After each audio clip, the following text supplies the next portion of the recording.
You're saying that it cranks, but it doesn't start. Yeah. Okay. All right. So if it cranks over just fine, I suspect the battery isn't going to be the problem. All right. So the battery sounds like it's nice and strong. What size engine does this have? 2.4 liter. Okay. All right. And have you checked the fuses? I have. Okay. They all look good. I don't think I missed any of them, but. So there's a couple things you could do. You could plug into the computer system with a compatible scan tool and check for diagnostic trouble codes. You just plug into that data link connector under the dash and hit extract codes. Make sure that the computer is communicating. Make sure there's no related codes. That might help out with the diagnosis. Another possible cause or another route you could go is you could just simply check for spark, fuel, and compression. That's what we do at the shop when.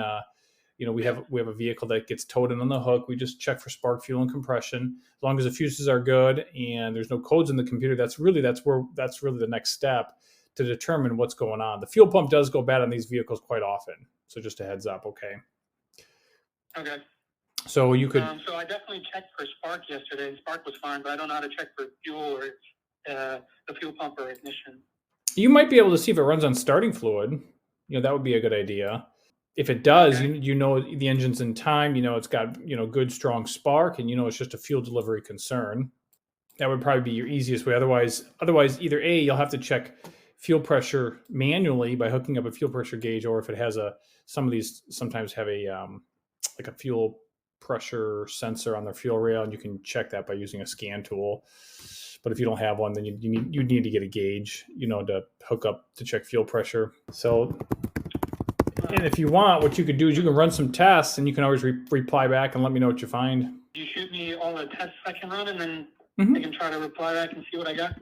Yeah, absolutely. Let's take a look here real quick. Let's just say you find out that the fuel pump, we don't think the fuel pump's coming on, the fuses are good.